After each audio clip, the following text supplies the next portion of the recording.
Pilots taxied the aircraft toward runway 27 left. In the cockpit, the 50-year-old captain had over 12,500 flight hours, including 6,600 on the A320 series. He had been a captain for 11 years, started his career as an engineering apprentice. The 33-year-old co-pilot had 5,400 flight hours, with 4,100 on the A320. He joined the airline in 2006 and had previously flown on the Boeing 737. The first officer was in control of the flight today, while the captain acted as the pilot monitoring. Outside, the weather was ideal for flying. Light winds at 12 knots, visibility over 10 kilometers, and mild scattered clouds in the sky. The temperature was a cool 7 degrees Celsius, perfect conditions for a routine flight. British Airways 762, runway 27 left, cleared for takeoff. Clear for takeoff, runway 27 left, British Airways 762. At 7:16, Flight 762 departed with the first officer at the controls, and everything seemed normal so far. But as the aircraft picked up speed, several passengers seated near the wings noticed something unusual. The fan cowl doors on both engines were flapping in the airflow. Moments later, as the plane left the ground and began its climb, the unsecured doors were ripped off entirely by the force of the wind, sending debris flying into the air. Pilots of another aircraft lining up on runway 27 left, shortly after Flight 762's departure, spotted debris scattered across the runway. Concerned, they quickly transmitted a pan to air traffic control, alerting them to the potential danger. British Airways 762, another aircraft has reported debris on the runway. Can you confirm everything is normal? Debris? What could that be? I don't know. Instruments are all showing normal. While everything in the cockpit seemed normal, the aircraft was far from being in a normal state.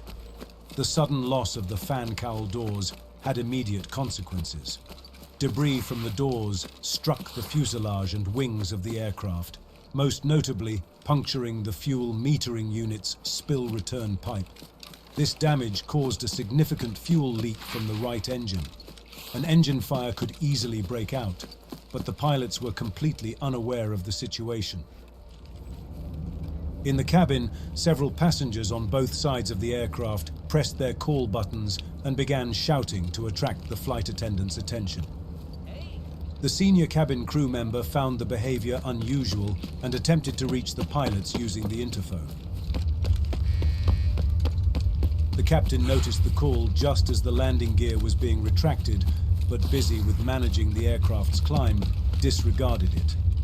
Interpreting the lack of response as the pilots were busy and aware of the situation, she did not try to call again. In the meantime, the aircraft climbed through the acceleration altitude of 1,100 feet. Autopilot 2 was engaged, and the first officer moved the thrust levers to the climb detent. But 1 second later, the auto thrust disengaged, and the master caution alarm sounded. The first clear sign to the pilots that something was wrong. The crew quickly retracted the flaps as the aircraft accelerated to the target speed of 250 knots and continued the climb to 6,000 feet. With the flaps retracted, the crew finally had time to focus on the fault messages that had appeared earlier on the ECAM. The captain noticed that the right engine's pressure ratio gauge was blank. Following the ECAM instructions, he selected N1 mode for both engines. But 4 seconds later, the master caution sounded again, indicating a loss of the yellow hydraulic system. The situation rapidly escalated, and the crew now understood they were dealing with a serious emergency. The yellow hydraulic system is one of the 3 main hydraulic systems on the Airbus A319. This system powers specific aircraft components, including the nosewheel steering, right side brakes, reverse thrust for the right engine, flaps, slats, and the operation of the cargo doors. If the primary system fails, it also serves as a backup for the landing gear. When pressure is lost in the yellow system, the Power Transfer Unit, or PTU, can transfer hydraulic pressure from another system to maintain essential functions. However, if there's a problem in the yellow system, such as a fluid leak, keeping the PTU active could cause pressure loss in the unaffected system. The captain followed standard procedures by turning off the PTU to prevent the unaffected system from pressuring the yellow system. This allowed the crew to isolate the issue and protect the rest of the aircraft's hydraulic systems from further complications. With the aircraft leveled off at 6,000 feet, the co-pilot looked back to visually inspect the right wing and noticed damage to the wing's leading edge. Captain, I'm seeing some damage on the right wing. It looks like something hit it.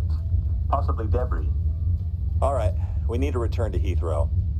Pan. This is British Airways 762.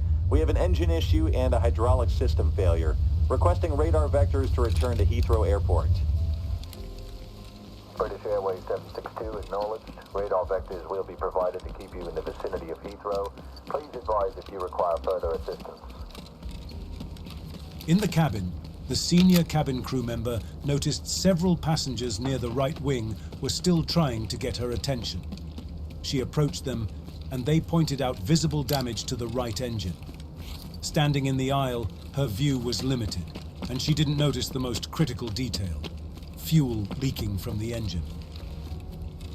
After checking the damage, the senior cabin crew member contacted the cockpit at 7:22, 6 minutes after her initial attempt. Captain, I've just checked the right engine, and the top looks like it's blown open. There's visible damage. Understood. We're already heading back to Heathrow. We'll keep monitoring it. Should I inform the passengers? Yes, make an initial PA announcement. I'll give them a further update once we've finished our checks. Though she reported the damage to the engine cowl, she hadn't mentioned the fuel leak, as it wasn't visible from her position. As a result, the flight crew remained unaware of the fuel leaking from the right engine, a critical issue that would soon escalate and put everyone on board at serious risk. Ladies and gentlemen, this is your senior cabin crew member.